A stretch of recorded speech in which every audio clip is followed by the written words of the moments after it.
Selamat berjumpa lagi, masih dengan saya, Wulandari Moharini Kusuma Winahyu, dalam kuliah Kalkulus 1 atau Kalkulus Fungsi 1 Variabel dari Program Studi Sarjana Matematika Fakultas MIPA Universitas Brawijaya. Kali ini kita akan belajar mengenai limit fungsi. Nah, pada dasarnya ruang lingkup untuk limit fungsi ada tiga hal, yaitu limit fungsi di suatu titik, ya, kemudian limit yang nilainya tak berhingga, dan limit di ketahinggaan. Nah, kali ini kita akan belajar yang pertama, yaitu limit fungsi di suatu titik. Kita mulai dengan definisi, ya, atau pengertian mengenai limit fungsi di suatu titik. Misalkan kita mempunyai fungsi fx, ya, dengan daerah asal df. Tentu saja ini bagian dari himpunan bilangan real, ya. Dan kita mempunyai suatu titik A, ya, suatu titik A, ya, himpunan bilangan real. Dengan A ini tidak harus termuat di df. Maknanya FA tidak harus terdefinisi. Nah, notasi seperti ini, ya, tulisannya limit, kemudian ada X, panah A, Fx sama dengan L, ya, itu dibaca limit Fx bila X mendekati A, hasilnya sama dengan L. Boleh dibaca seperti itu, atau Fx akan mendekati L bila X mendekati A.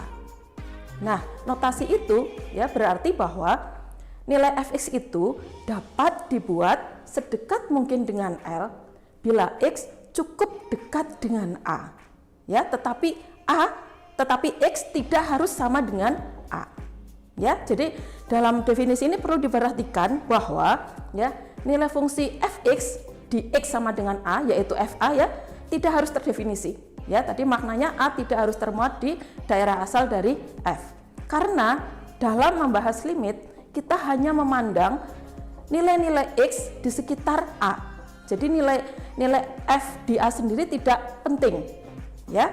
Di ilustrasinya seperti ini, ya. Definisi formalnya sebenarnya begini, ya, nanti akan ada ilustrasinya. Jadi seperti tadi, kalau saya punya fungsi kemudian ada suatu A, ya, maka secara formal, ya, limit Fx untuk X mendekati A sama dengan L itu jika dan hanya jika untuk setiap epsilon positif pasti dapat ditemukan delta positif, sehingga nilai Fx selalu berada pada selang L min epsilon dan L plus epsilon, manakala X itu, ya, X berada pada selang A min delta dan A plus delta, dan X tidak harus sama dengan A. Jadi kalimat yang harga mutlak Fx dikurangi L lebih kecil dari epsilon itu maknanya Fx berada pada pita L min epsilon dan L plus epsilon. Ini definisi formalnya, ya. Jadi mudahnya seperti ini ilustrasinya. Jadi ada beberapa situasi yang mungkin terjadi untuk pernyataan limit Fx X menuju A sama dengan L, ya. Jadi yang pertama di sini, ya, ketika X mendekati A, ya, baik dari kanan maupun dari kiri, maka nilai fungsi itu akan mendekati nilai L, begitu, ya. Di sumbu Y itu ada nilai L, itu maknanya nilai fungsi Fx mendekati L. Nah, pada situasi ini, ya, nilai Fa tidak terdefinisi. Jadi nilai fungsi di titik A tidak diberikan, tidak didefinisikan, ya. Ini situasi yang pertama. Kemudian situasi yang kedua, ya, sama, ya, X mendekati A, nanti Fx-nya mendekati L, namun di sini Fa-nya terdefinisi. Fa-nya diberikan, ya. Dalam gambar itu kalian bisa lihat ada noktah hitam, ya, itu adalah nilai Fa, tapi nilai Fa ini tidak sama dengan L. Artinya nilai fungsi ini tidak sama dengan nilai limitnya, begitu, ya. Nah, situasi yang ketiga adalah situasi ketika, ya, nilai fungsi F di A itu sama dengan L. Artinya nilai fungsi F di A itu sama dengan nilai limitnya. Jadi tiga kemungkinan ini bisa terjadi, ya. Nah, saya beri contoh, ya. Jadi misalkan Fx itu adalah X min 2 dibagi X kuadrat min 4. Ya, tentu saja di sini X tidak boleh 2, ya, karena kalau kita masukkan X sama dengan 2, kalian akan membagi dengan bilangan 0, dan itu tidak terdefinisi, ya. Nah, kalau ditanyakan limit fx ketika x menuju 2, maka kita dapat melakukan perhitungan seperti yang kalian lakukan ketika sekolah menengah, ya. Jadi penyebutnya ya bisa kita faktorkan kan ya, menjadi x plus 2 kali x min 2. Nah, pada pembilang ada x min 2, pada penyebut ada x min 2, sehingga pembilang maupun penyebut boleh dibagi dengan x min 2. Apakah benar kita boleh membagi dengan x min 2? Alasannya apa? Ya, alasannya adalah karena tadi kita tidak membicarakan x yang sama dengan 2, kita membicarakan x yang tidak sama dengan 2, sehingga x min 2 tidak mungkin sama dengan 0, ya, sehingga kita dibolehkan membagi dengan x min 2. Dengan demikian nanti bentuk pecahan tadi bisa disederhanakan menjadi 1 dibagi x plus 2, ya. Kalau x-nya mendekati 2, tentu x plus 2 akan mendekati 4, ya. Sehingga 1 dibagi x plus 2 akan mendekati 1/4. Jadi dalam hal ini A-nya 2, L-nya adalah 1/4. Begitu, ya. Jadi ketika x mendekati 2, maka nilai fungsi itu akan mendekati 1/4. Namun di sini F2 tak terdefinisi, ya. Jadi gambarnya akan seperti ini, ya. Ini seperti kasus yang pertama tadi, ya. Jadi f di x sama dengan 2 tidak terdefinisi, sehingga di situ ada lubang begitu, ya. Nah, contoh berikutnya adalah kalau kita mendefinisikan fungsinya seperti ini. Ketika x tidak sama dengan 2, kita definisikan persis seperti contoh yang pertama tadi. Namun ketika x sama dengan 1, ya, maaf, ketika x sama dengan 2, ya, nilai fx itu dipasang sama dengan 1. Ya, dipasang sama dengan 1. Jadi dalam hal ini nilai f di x sama dengan 2 itu terdefinisi, ya, nilainya adalah 1, ya. Jadi kalau ditanya limit x menuju 2 untuk fx, sama saja jawabannya seperti tadi, ya. Namun sekarang ya, jadi ini namun sekarang nilai limit ini tidak sama dengan nilai fungsinya, ya, karena tadi nilai limitnya kan berapa tadi, 1/4, ya, nilai limitnya kan 1/4, ya, tapi tidak sama dengan 1, ya. 1 itu adalah nilai fungsinya, ya. Jadi dalam hal ini nilai fungsinya terdefinisi di A, ya, tapi nilainya tidak sama dengan nilai limitnya, begitu, ya. Nah, kemudian ilustrasi yang ketiga adalah kalau tadi kan di x sama dengan 2, fx-nya didefinisikan 1. Nah, kalau sekarang saya definisikan 1/4 kan boleh-boleh saja, ya, boleh-boleh saja. Nah, dalam hal ini nanti nilai limitnya menjadi akan sama dengan nilai fungsinya, gitu. Nah, ini nanti yang akan kita pelajari di bagian kekontinuan, begitu. Jadi ini grafiknya menjadi nyambung, ya, atau kontinu. Jadi ini ilustrasi untuk 3 situasi yang mungkin kita hadapi dalam limit, ya, limit yang nilainya tertentu, begitu, ya. Nah, kalau kita perhatikan ketika kita mendekati suatu nilai tertentu, ya, pada x, kita bisa mendekatinya kan dari kiri maupun dari kanan, ya. Dan boleh jadi nanti ketika kita mendekati nilai x dari kiri, nilai fungsinya belum tentu sama dengan ketika kita mendekati dari kanan, ya. Sehingga nanti kita akan belajar mengenai limit sepihak, begitu, ya. Jadi notasinya seperti ini. Kalau tadi pada notasi limit, ya, x menuju a itu tidak ada tanda minusnya, ya. Di sini ada tanda minusnya. Maknanya apa? Maknanya begini. Jadi dibacanya begini, ya. Limit fx bila x mendekati a dari kiri, begitu. Kalau tandanya minus. Nah, yang warna merah itu yang a-nya ada tanda plusnya, itu berarti nilai limit fx, ya, bila x mendekati a dari kanan, nilainya sama dengan L, gitu, ya. Atau kita boleh baca fx mendekati L bila x mendekati a dari kiri untuk yang a minus tadi, ya, atau fx mendekati L bila x mendekati a dari kanan untuk yang warna merah, begitu. Jadi ini dapat diartikan bahwa nilai fx dapat dibuat sedekat mungkin dengan L bila x cukup dekat dengan A dan X lebih kecil dari A. Jadi kita membicarakan nilai-nilai X yang kurang dari A, itu untuk limit yang kiri, begitu, ya. Kalau untuk limit yang kanan, yang warna merah itu berarti kita mendekati A, ya, dari X yang lebih besar dari A, begitu, ya.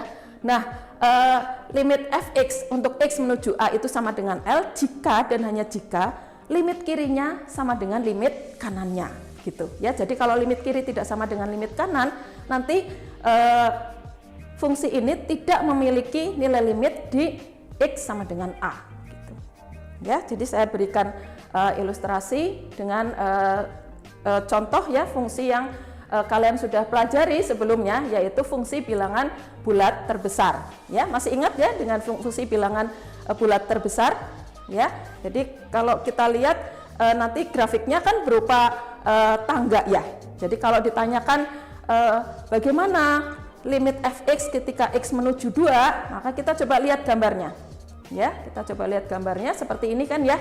Nah, karena yang ditanyakan adalah x di sekitar 2 ya, maka kita coba konsentrasi di sekitar x sama dengan 2. Kita lihat bagaimana nilai fungsinya ya ketika x berada di sekitar 2 ya, di sekitar 2 ya.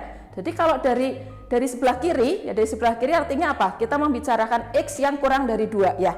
Jadi kita membicarakan x yang di antara 1 dan 2 ya, nilai fungsinya itu kan 1 ya.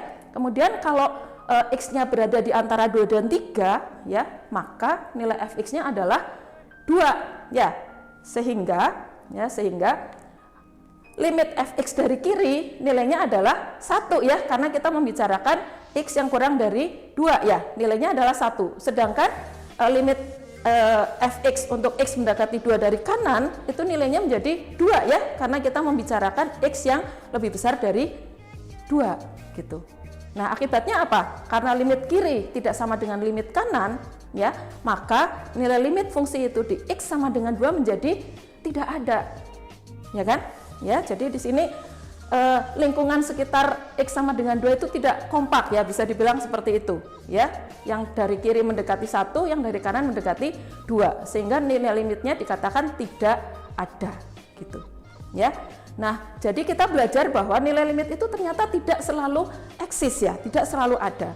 Hal lain yang dapat menyebabkan suatu fungsi tidak dapat ditentukan nilai limitnya di suatu titik ya, itu adalah bisa jadi karena fungsinya itu terlalu berfluktuasi ya. Jadi seperti yang saya berikan pada contoh berikut ini ya. Jadi kalau kalian punya fungsi sin pi per x ya, kemudian kita ingin mengetahui bagaimana perilaku fungsi ini ketika x mendekati 0 ya, maka kita coba beberapa pendekatan. Jadi misalkan kalau x-nya sama dengan 1/n ya, nanti kalau n-nya besar sekali kan x-nya akan menuju 0 ya.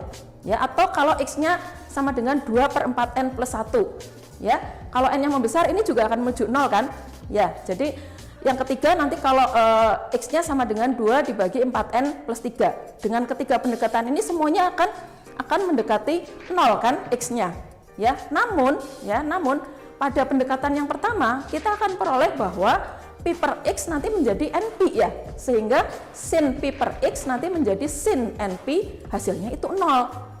Ya kan? Ya. Kemudian pada pendekatan yang kedua, ya kita memperoleh sin px-nya nilainya, sin pi per x-nya nilainya 1. Ya. Berarti kan sudah berbeda ya.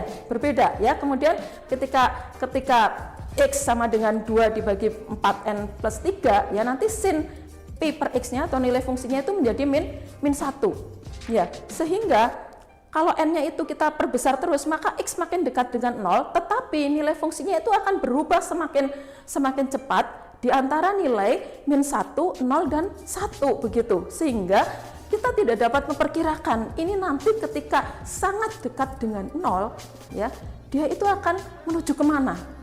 Apakah menuju min 1, apa menuju 0 atau 1? Karena dia makin dekat dengan 0 makin berfluktuasi begitu.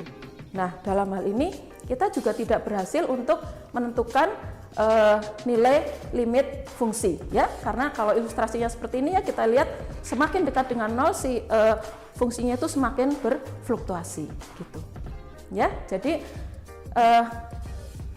kalau kita membicarakan eksistensi limit di suatu fungsi ya, maka ternyata nilai limit fungsi di suatu titik tidak selalu eksis. Nah, penyebab nilai limit fungsi di suatu titik itu tidak eksis bisa jadi karena nilai limit kiri tidak sama dengan nilai limit kanan ya, atau nilai fungsi itu di sekitar titik itu berfluktuasi sangat cepat sehingga kita tidak bisa menentukan satu nilai tunggal ya yang merupakan nilai limit dari fungsi tersebut ya di sekitar titik yang kita perhatikan gitu ya. Nah, selanjutnya kita belajar tentang teorema-teorema tentang limit yang nantinya dapat kita gunakan untuk menghitung limit ya. Jadi kalau saya punya dua fungsi f dan g ya, kemudian limitnya ada. Nah, ini syaratnya limitnya ada ya. Kalau tadi kan boleh jadi tidak ada. Nah, sekarang syaratnya limitnya harus ada dulu ya. Kemudian ada suatu konstanta k ya. Maka sifat yang pertama mengatakan bahwa limit dari penjumlahan atau selisih ya dua buah fungsi menuju ke satu titik tertentu itu dapat dihitung dengan memisahkan ya. Jadi dijumlahkan atau dikurangkan nilai limitnya masing-masing begitu. Demikian juga dengan perkalian dan pembagian ya. Tapi untuk pembagian hati-hati, ada syaratnya, yaitu nilai limitnya ya, limit dari penyebut ya, limit gx ya, itu tidak boleh sama dengan 0 ya. Kemudian kalau kalian punya limit kfx, maka k-nya boleh keluar ke depan ya. Jadi yang kita hitung hanya limit fx-nya saja. Nah, sifat yang kedua yang nanti bisa kita gunakan juga adalah prinsip apit ya. Jadi kalau misalkan saya punya tiga fungsi ya, fungsi g diapit oleh fungsi f dan fungsi h ya. Kalau nilai limit fungsi yang mengapit yaitu fx dan hx itu nilai limitnya itu sama-sama L, maka mau tidak mau ya, limit fungsi yang di tengah yaitu limit gx ya untuk x menuju a itu juga harus sama dengan kiri kanannya, yaitu sama dengan L ya. Makanya prinsip ini disebut prinsip apit ya, karena ada fungsi yang mengapit begitu. Nah, ilustrasi trik untuk menentukan limit ya di suatu titik ya, atau kita sebut limit fx untuk x mendekati a. Yang pertama, yang paling gampang jika memungkinkan, kita substitusikan a ke fx ya, alias kita menghitung fa. Jika timbul masalah, lakukanlah manipulasi seperti tadi ya, penyebutnya difaktorkan misalkan ya, yang memungkinkan nilai limit ditentukan. Kalau memang tidak bisa ya kita bisa gunakan prinsip apit mungkin, atau kita periksa dulu limit-limit sepihak gitu ya. Jadi contohnya seperti ini, contohnya ya, limit fungsi harga mutlak x plus 4 untuk x mendekati min 4. Nah, ini kan mudah ya, kalau kita langsung memasukkan nilai x-nya sama dengan min 4 kan langsung dapat 0. Jadi ini mudah, jadi langsung dimasukkan alias menghitung nilai FA gitu ya. Yang nomor 2, kita perlu melakukan manipulasi ya, sebab kalau saya langsung memasukkan x sama dengan 1 untuk suku yang pertama, 1 dibagi x min 1, nanti kita akan membagi dengan 0. Demikian juga pada suku kedua, dan itu tidak mungkin ya, sehingga kita harus melakukan manipulasi aljabar, yaitu apa? Kita samakan penyebutnya ya. Jadi x min 1 di penyebut itu ada x min 1, ada x kuadrat min 1. Jadi kalau mau disamakan penyebutnya ya, penyebutnya menjadi x kuadrat min 1 ya. Nanti pembilangnya menjadi yang bagian yang pertama menghasilkan x plus 1, kemudian yang suku kedua memberikan min 2 gitu ya. Sehingga kita punya x min 1 dibagi x min 1 kali x plus 1 ya, kalau bagian penyebutnya kita faktorkan. Nah, ini kan boleh dicoret ya, karena sekali lagi kita tidak membicarakan x yang sama dengan 1, kita membicarakan x yang tidak sama dengan 1 ya, sehingga x min 1 itu tidak mungkin 0 begitu ya, sehingga nilai limit ini sekarang dapat ditentukan ya. Nah, yang berikutnya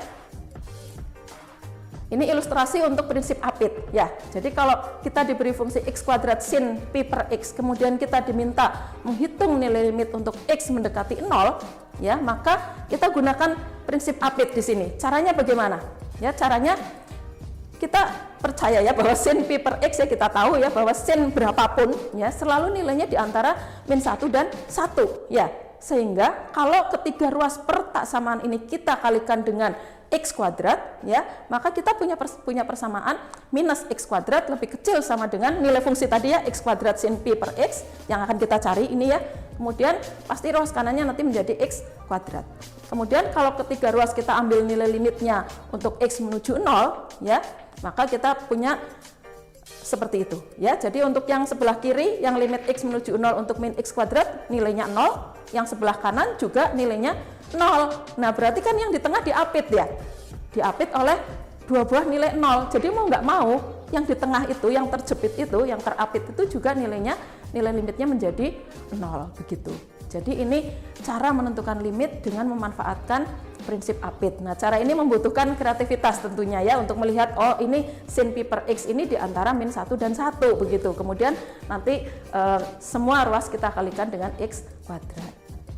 Tuh ya. Jadi ini sudah saya berikan ilustrasi mengenai bagaimana kita menerapkan prinsip APIT.